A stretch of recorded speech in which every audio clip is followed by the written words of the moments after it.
The Word of God is alive and powerful, sharper than any two-edged sword, piercing even to the dividing asunder of the soul and the spirit, and of the joints and the marrow, and is a critic of the thoughts and intents of the ang tibuok nga kasulatan gipaginawa sa Dios ug may kapuslanan alang sa pagpanudlo, alang sa pagpamadlong, alang sa pagpanulid, ug alang sa pagmatuto sa pagkamatarong aron ng tao sa Dios, mamahingpit masinangkapan alang sa tanang maayong bulok. Ang kahulugan sa imong mga pagtulunan naghatag og kahayag ug naghatag og salabutan sa mga walay kahibalo. Tumanon gayud sa Dios ang iyang gisaan, sama siya sa kataming alang niadtong modangop kaniya. Welcome everyone, especially our subscribers. Ining atong adlaw-adlaw nga pagtuon sa balaang pulong sa Dios. Karong adlaw aduna tay bag-o na usab nga duputan ug kini giuluhan og NIKAO. That's a Greek word nga nagkahulugan sa in English og overcomer. Okay, so kailangan alang kanimo magtutuo, buhata ang mga paagi aron ikaw mapunan sa Espiritu Santo. You will be filled by God the Holy Spirit. At the same time, you now go back into fellowship with God aron ikaw maandam sa atong pagtuon sa pulong sa Dios. Ug alang kanimo dili magtutuo, it is faith alone in Christ alone. Pagtuo lamang kang Ginoong Jesucristo lamang. Tumuo ka kang Ginoong Hesus ug ikaw maluwas. Mga buhat 16:31. Okay. Musugod dayon kita.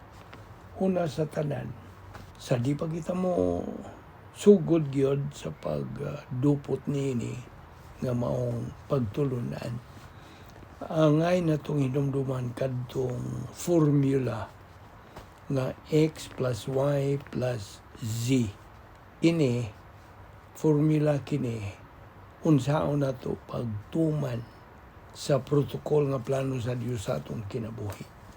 Kini, nagapresentar kining letra nga x, nga mao kini ang unya ang y, nagarepresentar sa imong pagkamagtutuo na. Ug ang Z mao ang ultimate na gyud dangatan didto sa langit uban sa Dios. Mao kana ulongbahin sa plano sa Dios. Okay? Ug usab ang ngay natong hinumduman katong Operation BAM nga mao kini ang level sa espirituhan ng pagtubo. Baby believer, unya adolescent believer, and then maturity. Okay? Baby level ni una, and then adolescent, imong pagkahingkod o ang imong kanang hamtong mature. Now diha sa 2 Korinto 12:7 kini nagkanayon na ay gahisgot diha nga a thorn in the flesh was given to me. Si Pablo may nagsulti nini, a messenger of Satan to buffet me lest I be exalted above measure. Now kining thorn tunok sa unod, mao kini ang agian ni Pablo, Apostol Pablo. Unya, of course, to buffet means paghasol. Now, di versikulo 8, si Pablo nakanayon, I implored God the third time, ikatulog yun, niyang nangalyupo siya sa Diyos, that God removes this thorn of the flesh. So, may prinsipyo din yung itong tutukan. Kung ikaw nag-antos o ala kay alantoson na kasakitan, giyagian, ang solusyon niya na dili pinagi o pagampo. Unsa man ang pagi? Pinagi doktrina nga imo nang nakatunan, anaalala siya sa imong kalag. It's through the doctrine that God solved it. Okay? Okay? So, dili ang pagampo mo'y solusyon yana. Kay kung mag-aampo ka tungod kay ikaw nagaantos, then wa ka matulong. You are out of line. So, ang pagampo, balikon ko, dili mao kini ang solusyon. Kundili, ang pulong sa Dios nga imong gamiton o magamit. Hinumdumi, nga ang Dios has provided you niyan ang maong solusyon in the doctrine you learn. Mao bitaw na nga, sige tagtuon, katon, tuo, gamit sa pulong sa Diyos sa atong kinabuhi. Kaya mao ni atong magamit sa sulbad o mga suliran. Hinumdum ka sa napulo ka mga paagi sa pagsulbad o mga suliran. God's 10 problem-solving devices, gisangkap ni sa Diyos kanatong mga magtutuo. Aron, of course, kining mga solusyon, iya man ni sa Diyos. Iya ning ipagamit. Yes. So, if you do that, what I mean is, kung imong gamiton ang pulong sa Diyos sa pag-atubang o bisag unsang mga alantoson o imong makita gyud nga doctrine really works. Musalir gyud. Kanang mulihok gyud. Tinuod gyud. Versikulo 9, yan ang maong teksto. Ang Diyos nagkanayon, mitubag ang Diyos kang Pablo. Ang akong grasya, Pablo, igo na ala kanimo. For power is perfected in weakness.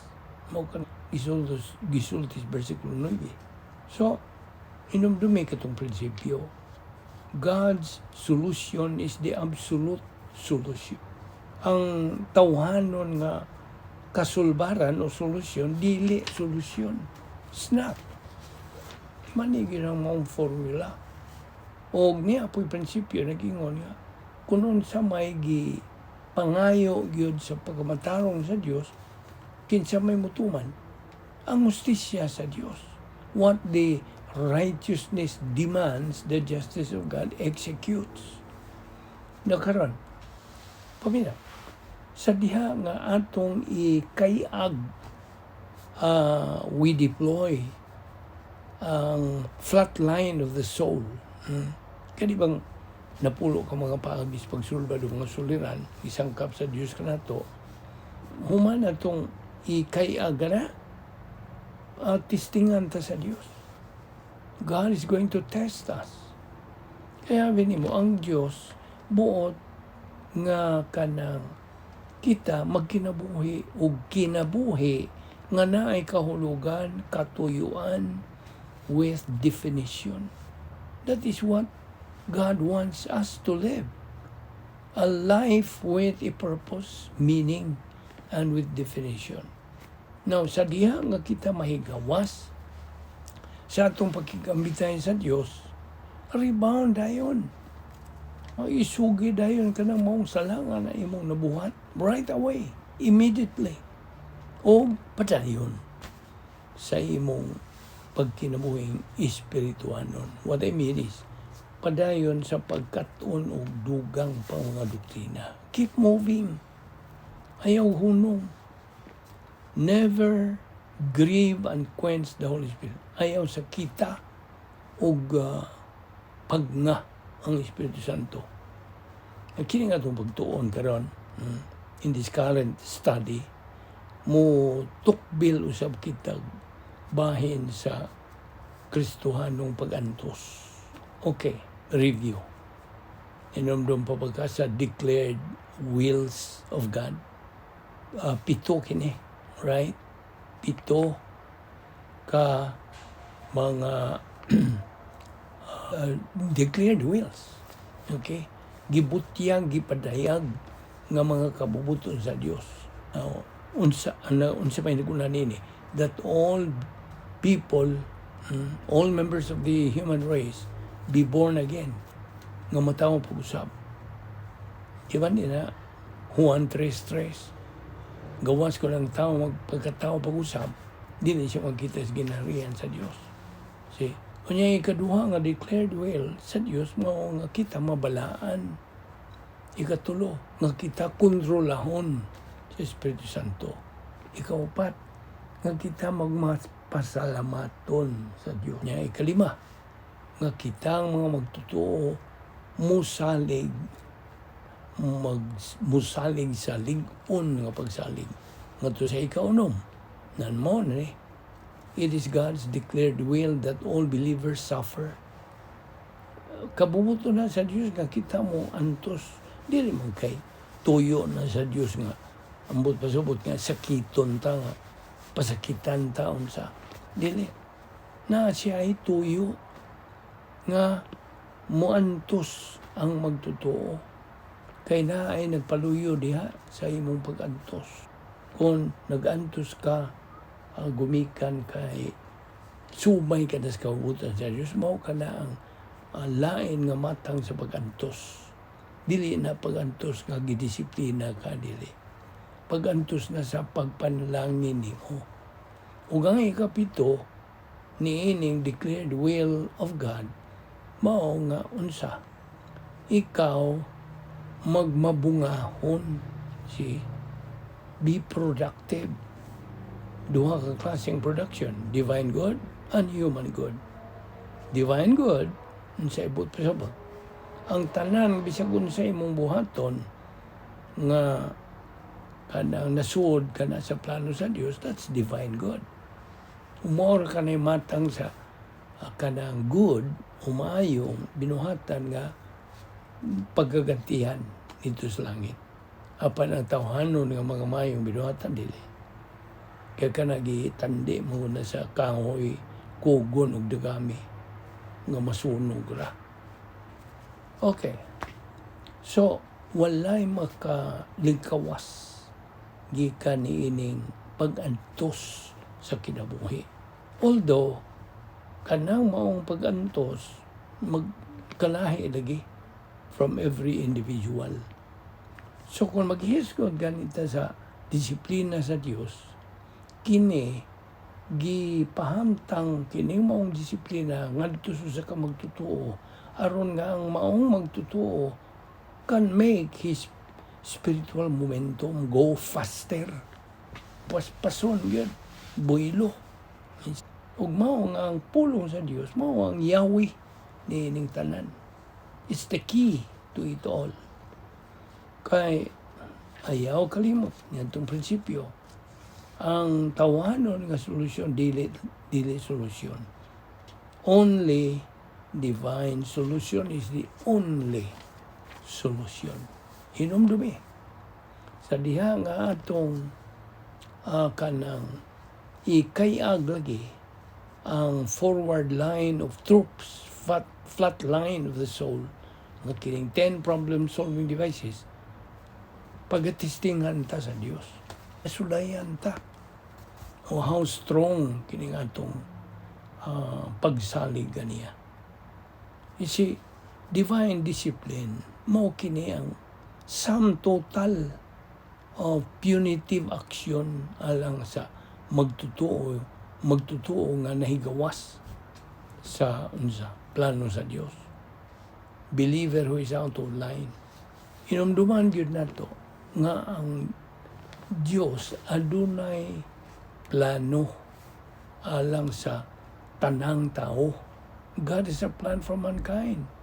Naguna nini, salvation, kaluwasan. Ikaduha, believer in time, magtutuo din sa panahon. O nga ikatulo, believer in eternity, ang magtutuo dito na sa eternidad. Na doon ay tulo ka kategorya sa resulta sa law of volitional responsibility. Ako ning ihubad sa binisaya ning law of volitional responsibility ka balaod sa tulubagon sa kabubuton. Now, dunay tulo ka matang sa misery. Tinuyo as buot kining misery. Mamiserable kung sa kang magtutuo, tinuyuan sa iyang buot. Unsa man ning tulo? What are these three forms of misery? Self-imposed, una, self-induced, ikadua, o self-indulged, ikatulo. So, unsa mo ito pagkasiguro nga atong desisyon husto o kanang maayo? How can we be sure? How do we know that our decision is right and correct? Tubag, pinagi siya mong paggamit sa pulong sa Diyos. Kita nimo? By using Bible doctrine, the truth, before making any decision. Ayaw himong desisyon nga, wa kay pulong sa Diyos nga magamit. O wa po ka magapuyo dito sa dapit nga may gahom sa Diyos, divine atmosphere. Now, kitang tanan, one way or another, nakahimot ang mga bad decisions sa kinabuhi. Gusto? Whether we made bad decisions in life, ang Diyos kanunay gyud siyang magsangkap kanato sa paagi nga dili ta makahimog daotang decisions kinabuhi. Grasya na.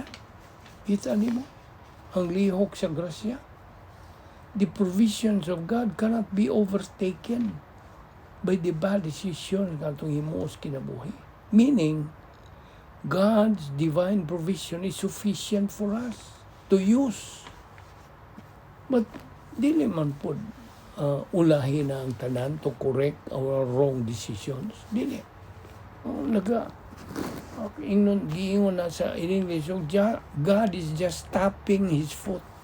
You see? Kanus ka mo pahimulo sa iyang sangkap ng grasya. Always bear in mind, hinumdumay gyud sa kamay nung danon ni ining napulo ka mga pagis pagsulbad ng mga suliran. 10 problem-solving devices gisangkap sa Diyos kanato. Ang naguna gini ayo kalimo, rebound. Ang imong pagsugid. Now, you see, divine discipline cannot be underestimated. There's Proverbio 3:11. Nagkanayon kini. My son, despise not the chastening of the Lord, neither be weary of His correction. Verse 12. For whom the Lord loveth, He correcteth, even as a father the son in whom He delighteth. Tungod sa kugma sa Diyos. Because ang Diyos hingpit nga pagkamatarong nga ngayang gugma, angay-angay, pantay-pantay, o indiscriminatory. But pasot, no partiality, why pihig-pihig. Kaya ang Diyos, nagsasangkap na kanatong mga magtotoo sa tanan nga mga solusyos kinabuhi. Ug kini, ana lamang nato makatuni, mahibawi, masayri diha sa Biblia, sa iyang mga pulong. Now, kasagaran nato mga magtotoo, nagaantos, o ang inungdan nini, tungod na ginining atong paghimo mga sayop, mga dautang, mga desisyon. Ehemplo, these are two ways to take. Tunokon, thorny, stony, muddy. Oh, you know the result, right? Or clean and clear way. You know the result, right? Duha ka paagi. Now, ang gugma sa Diyos is never distracted and frustrated. Ang iyang gugma is never turned to any form of antagonism. Tungod kay napakyas ka, ingon ng Kristohanon. No. Ang tuyo sa Diyos nung pagpanton o disiplina, mao ang pagdasig kanimo magtutuo to recover from failure in your spiritual life. Aron ikaw makatuman sa protocol nga plano sa Diyos sa imong kinabuhi. So we have to be aware of all these principles. Sa man nimo pagka-aware ng mga prinsipyo kung negatibo ka o kay ganas pagtuon sa pulong sa Diyos. Ang tuyo gini we will be aware of all these principles so we can avoid kining mga litag sa Kristohanong kinabuhi, pitfalls. Ni prinsipyo, paminaw, God gave us the freedom to choose. But God did not give us the freedom from the consequences of our choices. Gusto? Mo ni, nagsubay ni sa law of volitional responsibility, balaod sa tulubagon sa kabubuton. Ang Diyos mo gamit sa iyang kahingpit nga tarong, His sovereignty, hingpit nga kabubuton. Nagagamit ang Diyos na iyang hingpit nga kabubuton o sa iyang hingpit nga justisya to know when it is kanang time to warn us pag kanang badlong kanato that we are out of fellowship nga nahigawas ta sa atong pagkikabitay gikan sa Dios. You see? So tiyan ni kaning Hebrewanon 12:5 ngadto sa 6. Now, atong nakutlo ni o nakatunan gikan sa Proverbio Kapitulo 3, versikulo 11 hanggang 12, kining kanang arrogant skills, kahanas sa pagka mapahitason. Ang naguna ni self-justification. Ikadua, self-deception. Ikatulo, self-absorption. Self-justification, pagpangaturungan sa mong kaugalingon, you justify yourself. Kadua, self-deception, ang paglingla sa mong kaugalingon. Ug ikatulo, self-absorption. Ikaw na yun ang imong focus, ikaw ra yun. Maunay, arrogant skills. At bangan ka na sa iya sa Dios nga spiritual skills, naguna ni spiritual self-esteem, sundan sa spiritual autonomy, o ikatulo, spiritual maturity. Now, ang Diyos mo disiplina in 3 categories. Warning, intensive, o kanang maximum. Okay? God's discipline in 3 categories. Warning discipline, intensive discipline, o maximum, which is sin unto death. Sala na makamatay. So, kita mga magtotoo, dili ta angay nga mo react. We should not react sa bisag unsang matang sa mga disiplina gikan sa Dios. We ought to thank God for it.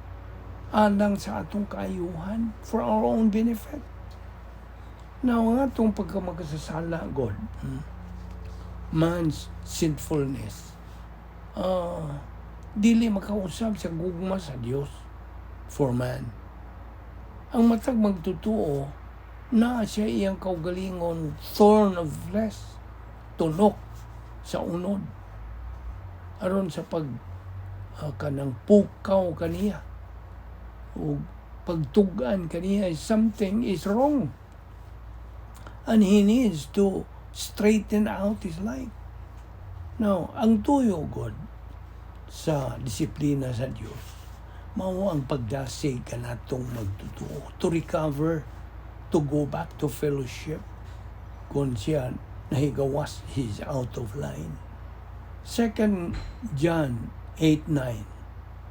Ang siya gisulti niya, watch out yourselves that you do not lose what you have accomplished. Itong hinumduman nga ang divine dynasphere, mauni ang atong harianong palasyo. Nato nga mga magtutuo. Ang matag magtutuo must always be in bounds. Not out of bounds. Pagpuyo diya, sulod sa divine sphere. Now, of course, diya nga ang Diyos mo mupito na. He whistles us to warn us that nahigawas na siyang plano. We have to restore our condition. Gikan sa pagkakarnal, ngadto na po balik sa pagka-espiritual. From cosmic system back to God's power system. Kung may gamiton, rebound, pagsugid. Ang sige sulti sa ribang, 1 John 1:9, if we confess our sins, God is faithful and just to forgive us our sins and to cleanse us from all unrighteousness. John 14:25-26, these things I have spoken to you, but our helper, kinsa maning helper, ang Espiritu Santo will teach you all things. Na ako kung taga-dugang mga prinsipyo.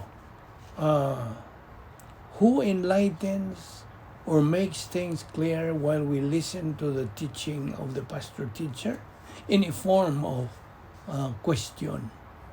Kinsa man. Kinsa may kanang lamdag, maghatag, nini mga butang nga klaro, samtang kita magpaminaw sa pagtudlos pastor-teacher. Unsa tubag? Espiritu Santo. You see? Ikaduhang prinsipyo din, the Holy Spirit will bring us to remember the doctrines. Siya ang magapahinumdum kanatos mga doktrina nga ato nang nakatunan nga ang pulong sa Dios is more to our own benefit than anything while we face any problem. Maura gyud. Maura imong kadangpan. Ayaw nagdangop sa ubang mga tao. Utro po na silang naghag mga suliran, mga problema. Madugangan ano ng imong mga problema. Adto ka dangop. Mga tao, ragod po na sila. Apan ang solusyon sa imong problema na always remember, inculcation and repetition. Mao ni ang atong paagis pagtuon sa pulong sa Dios. Sinilsilay mo nang gabalik-balik ng atong paghisgot. You see, memory must be preceded by thought. Gusto? Tungod kay ang espirituhanon kung pagkinabuhi, sistema ni sa panghuna-huna. Ayaw kalimot niya na. So ako malikon. The spiritual life is a mental attitude life. It is a system of thinking. Balik tas Juan 14:25-26. These things I have spoken to you. The Holy Spirit will teach you all things. Noon sa maning gisgutan nga all things. Tubag, pulong sa Dios nga atong nakatunan gikan sa Biblia. Atong makugihon, masigihon, malahutayon nga pagtuon sa pulong sa Dios. Manang consistency ang Binisaya gudini is makanunayon. So memory, to remember the Bible doctrine, so it will stick, mutapot, mudukot to the inner sanctum of our heart, sa kardiya. It will sink in our kardiya. Mo duot na gyud. You see? Ug unsa may hinungdan nga makalimot sa pulong sa Dios, doktrina. What causes us to forget Bible doctrine? Bago sa ang imong pagkakarnal. Carnality causes us to forget Bible doctrine. That's part of the principles of Bible doctrine. Kaya sa ato nang ipang tunan, memory has two terms, short term o long term. Ang short term, himplo ni lagi, mga tanag, unsa ba ito itong gipaniud to kaniya, ha? Short term na. Apan ang long term, unsa may himplo. Kinsa ba ito nga niya itong akong classmate niya itong 1980. Mao na long term memory. Nagkaroong panahon na god, modern technology naman ta, na may nila multitasking. We look at and listen. Memory. Unsa ang pag-develop sa atong memory? Memory is developed by repetition. Okay? Repetition. Balik-balik. Hala, balik-balik. Mao niya ang atong pagi sa pagtuon.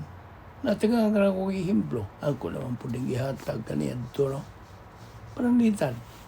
Maglungag ka o bugas. Okay? When you first cook rice, tingali ang resulta, hilaw. Kung imong balik-balik ko kanang lungag, repeat and repeat doing it, you will not be cooking rice uncooked anymore. Sabot ka. Kaya na perfect naman. You see? Sige ka, practice. Practice makes perfect. And repetition. Repetition makes the difference. Ibaw ka? Ang doktrina, kanang matukod nimo ni upon doctrine. It is built upon doctrine. Ang buong pasabot, magkakatuntas pulong sa Diyos, binasihan sa unsa na atong nakatunan nga sabot. Sa in English, ngayon, doctrine is built upon doctrine, meaning we learn Bible doctrine based on what doctrine we already learned. Mao na, nagabarog ta sa prinsipyo nga, inculcation is the repetition is the best teacher. Let's remember that divine discipline alang ni sa atong kaayuhan natong mga magtotoo. Inumduman yun na to. Kung naatay pulong sa Diyos, we can avail this discipline. We can avoid, makalingkawas ta. Avoid. Avoid, binisaya. Ay, di mabiktima niya na kay pulong sa Diyos. Inumdumi, the law of volitional responsibility.